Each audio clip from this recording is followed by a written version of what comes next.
I want to say this clearly, before anyone else decides who I am for me. I was not broken.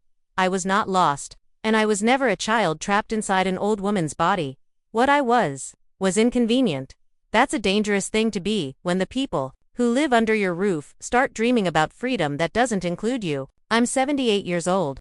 I've buried a husband, raised children through winters when the heat barely worked, and paid for every inch of the house I'm sitting in right now.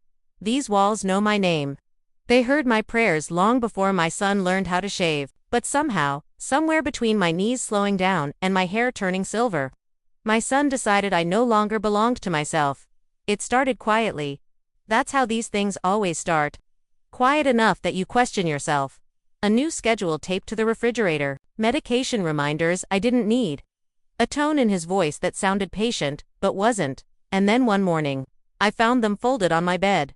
Adult diapers, neatly stacked, white, absurdly soft, waiting for me like a verdict. I remember standing there in my nightgown, sunlight spilling across the quilt my mother stitched with her own hands, trying to understand how a woman who still cooked her own meals and drove herself to church had become someone who needed backup. My son's wife stood in the doorway, arms crossed. Already tired of the conversation, she hadn't even started yet.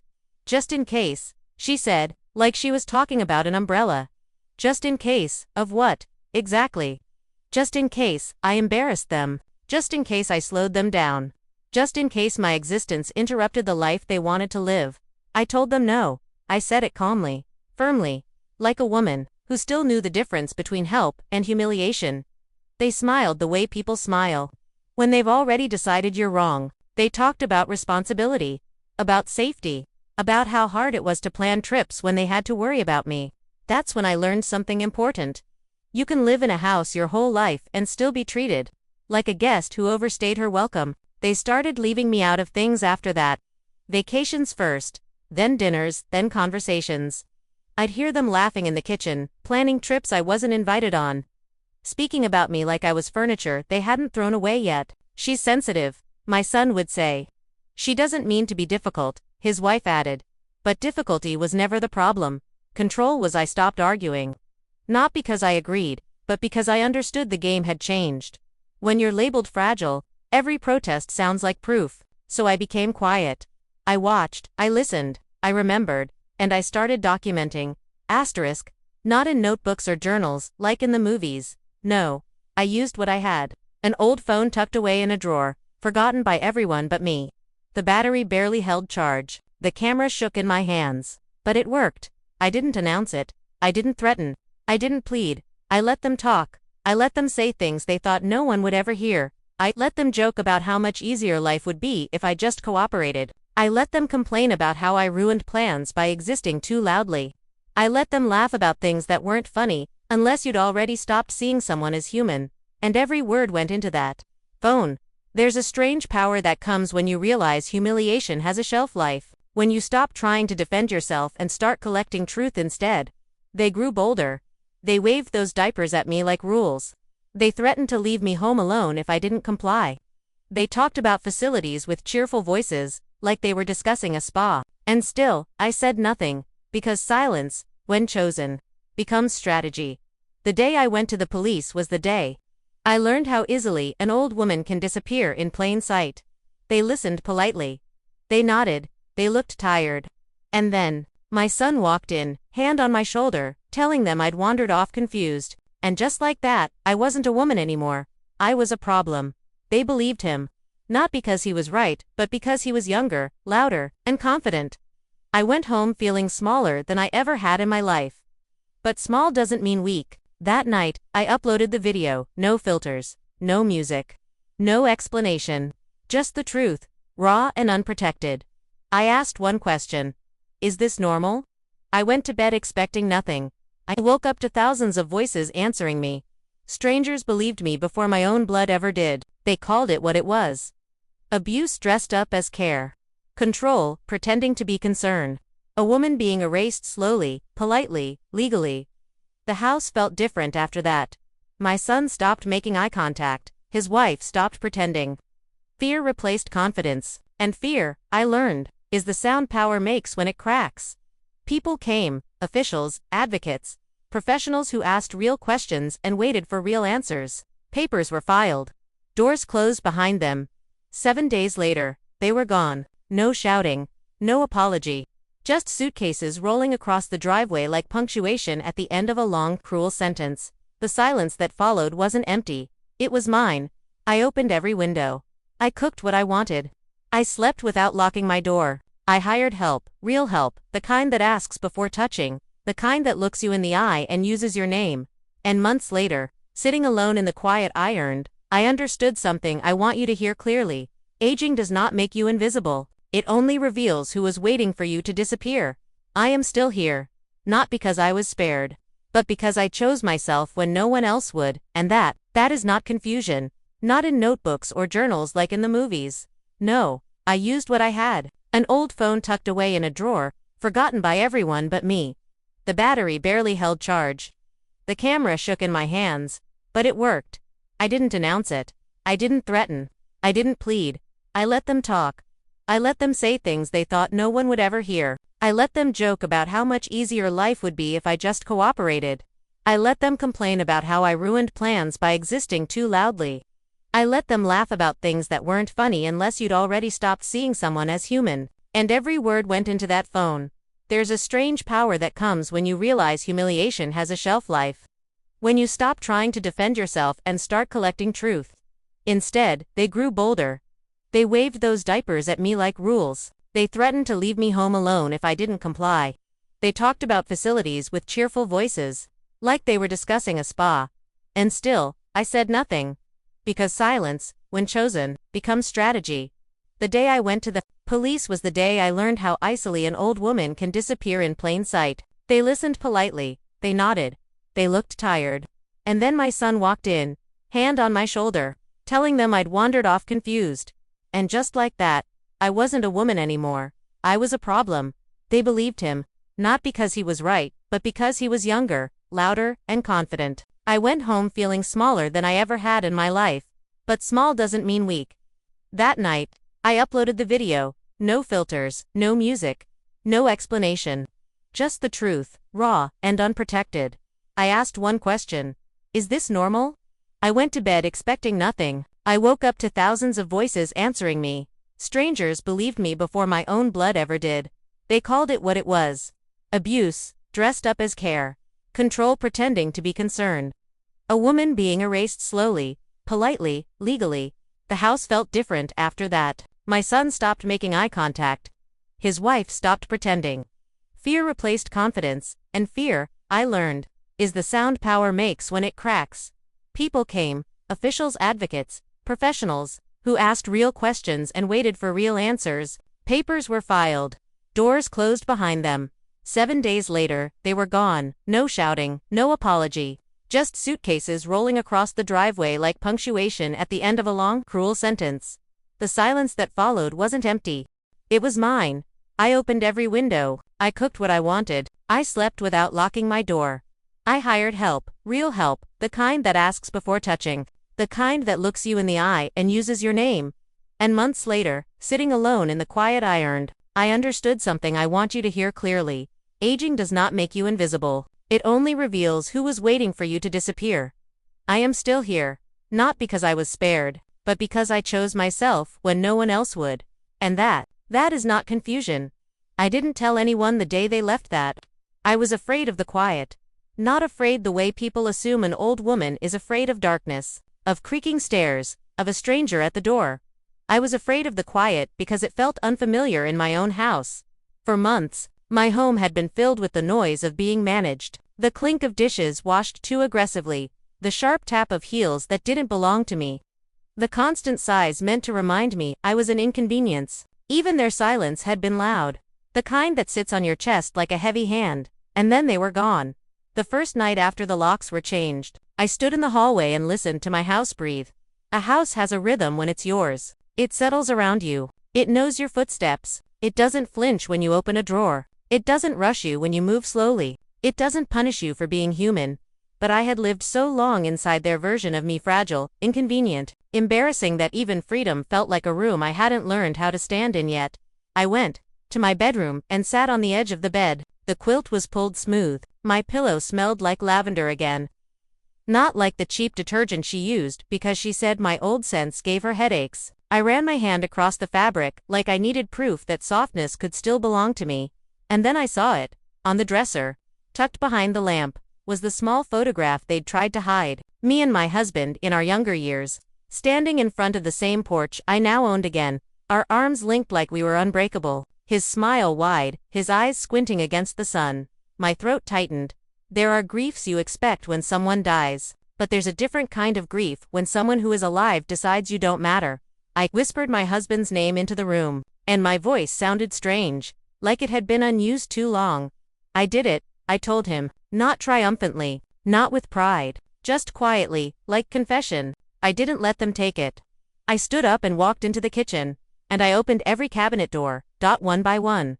Not because I needed anything. I didn't even know what I wanted to eat. I opened them because I could, because my hands belonged to me, because my hunger belonged to me, because my home was no longer a stage where I had to perform being agreeable to survive. Pantry door. Open, no lock, no note, no rationing. I stared at the shelves like they were filled with gold. Soup cans, rice, tea, flour, simple things that suddenly meant safety. I didn't realize I was crying until a tear dropped onto my hand. Warm and embarrassing, as if my body hadn't gotten the memo that the danger was over. I wiped my face. Stubborn even in freedom. I told myself I would not become the kind of person who trembles forever. I would not live the rest of my life flinching at door handles. But trauma doesn't ask permission. It arrives in the smallest moments. That first week, I kept waking up around midnight, heart racing. Certain I'd hear a knock, and someone would tell me I'd done something wrong. I'd sit up and listen. The house would be quiet, and the quiet would answer, gently, "No one is coming. You are safe." And still, I checked. I checked the front door lock twice, then 3 times.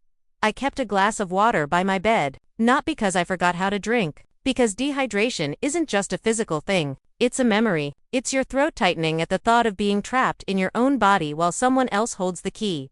During the day, I tried to act normal. I watered my plants. I swept the porch. I folded laundry slowly, precisely, like I was proving to myself I still knew how to make order out of the world.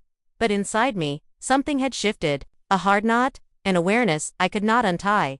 I had learned how quickly a family can turn into a committee, how easily a mother becomes a liability, how fast love can be rewritten into inconvenience, and that knowledge sat in me like a stone. People started stopping by at first. I didn't want them to. The lady from Adult Protective Services came again with her folder and her calm voice. The kind of calm that comes from seeing too much suffering. She asked me gentle questions, but I could tell she was building a wall around me out of paperwork and law. A wall that would keep them out. My lawyer blessed that woman treated me like I was still a person with agency. She didn't pat my hand or speak slowly like I was a child. She asked me what I wanted, and she waited for my answer without trying to shape it. What did I want? The truth is, I wanted something impossible. I wanted my son to look at me the way he used to when he was small, like I was home, like I was the safest place in the world. But you don't get to want what someone refuses to give. So I wanted something else. I wanted peace. That's what I told them. Peace, safety, my home back, my dignity back. And when everything was signed and stamped and put into neat legal language, they handed me a document that felt heavier than any deed. A protective order, my own child's name on it. It's strange to see your life reduced to paragraphs and clauses, to have the law explain what your heart already knows, but I read it slowly, and with every line, I felt myself returning to my own body. No contact, no entry, no control of any of my affairs. They had tried to make me powerless, and in the end, the world put their power in a box and locked it away. A week later, I received a message that made my stomach drop. Not from my son. From my daughter. She had stayed quiet while everything happened, quiet like a person who doesn't want the truth to touch them, quiet like cowardice wearing perfume. Her message was short. Hope you're happy. Happy. As if I'd won something, as if I'd thrown a party and not survived a war. I stared at that message for a long time, my thumb hovering over the keyboard. I could have typed 1,000 words.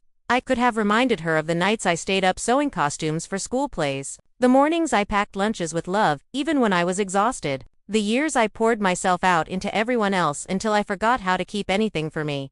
But there are moments when silence is not surrender, it's refusal. So I didn't respond. I set the phone down. And I went outside and sat on the porch steps. It was late afternoon. That hour, when the sun isn't bright anymore, just gentle. The air smelled like cut grass and someone's dinner cooking down the street. A dog barked once, then quieted. Ordinary sounds. I had missed ordinary sounds, and as I sat there, I realized something I hadn't dared to admit until then. I was angry. Not wild, screaming angry. The kind of anger that burns clean. I was angry at my son for letting his love for comfort become cruelty. I was angry at his wife for seeing me as an obstacle instead of a human being.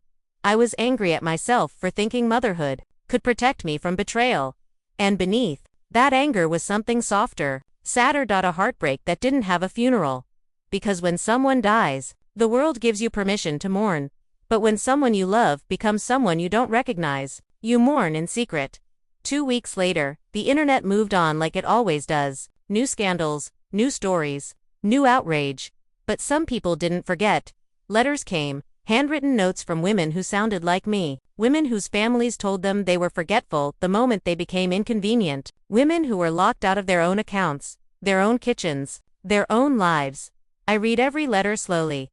I didn't reply to all of them, my hands get tired, and my eyes blur, but I kept them in a box beside my bed, because they reminded me of something important.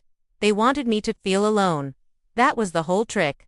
Make an old woman feel like her voice is a nuisance, and she will learn to swallow her own truth. But the moment my truth touched the world, it lit something in other people, and that felt like justice of a different kind. Not punishment, not revenge, something quieter. A ripple. One afternoon, my caregiver, her name was Lorna, strong arms, kind eyes, found me staring at the hallway like I was listening for ghosts. "You okay today?" she asked, gentle. I nodded, but my nod was the kind that lies. She didn't push. She set a cup of tea down beside me and sat on the edge of the chair like she had time. "You know," she said softly, "I worked in a nursing home for a long time, and I'll tell you something most people don't want to hear." I looked at her. She took a breath. The saddest thing wasn't the illness. It wasn't the bodies slowing down. It was the families who came in smiling, calling their mother sweetie, and then leaving her there like she was luggage. My chest tightened. Lorna's voice stayed calm. "Some folks don't know how to love anyone who can't perform for them anymore." I swallowed, my throat suddenly dry. "What do you do," I asked, "when your own child becomes one of those folks?" Lorna reached across and placed her hand on mine, steady and warm. "You grieve," she said, "and then you choose yourself anyway." That night, I sat at my desk and opened the box where I kept old things. My husband's watch, a pair of baby shoes from my son's first winter, a faded church program with my name, printed beside volunteer librarian. I held the baby shoes, and cried so hard my ribs hurt, because I remembered him small. I remembered his hands reaching for me. So I placed the baby shoes back in the box, and I whispered into the quiet room, as if speaking to the version of him that no longer existed, "I release you." Not with hate. With exhaustion, because sometimes freedom is not a door opening. Sometimes it's a hand unclenching. Weeks passed. My strength came back slowly, like sunlight creeping across a floor. I started taking morning walks again, just around the block at first. The trees in my neighborhood looked taller than I remembered, or maybe it was just that I was finally standing upright again. I joined a little senior group at the community center. We sat in a circle with bad coffee and good laughter, and nobody called me difficult when I spoke. One day, a woman across the circle said, "I saw your video." My stomach dropped. I hadn't expected that story to follow me into real life. She smiled softly. "Thank you," she said. "It made me call my mother and apologize for the way I've been rushing her." I didn't know what to say, so I just nodded and held her gaze. And in that moment, I understood something else. Some stories aren't told to punish anyone. They're told to wake people up. Still, some nights, I dreamed of my son standing at the end of my hallway, looking small again, looking sorry. In the dream, he would open his mouth to speak, and the words never came out. I'd wake up with my heart aching, the kind of ache that doesn't belong to the present. In the morning, I would make tea and sit by the window and remind myself. Regret is not the same as repair. An apology is not a time machine. And love does not excuse cruelty.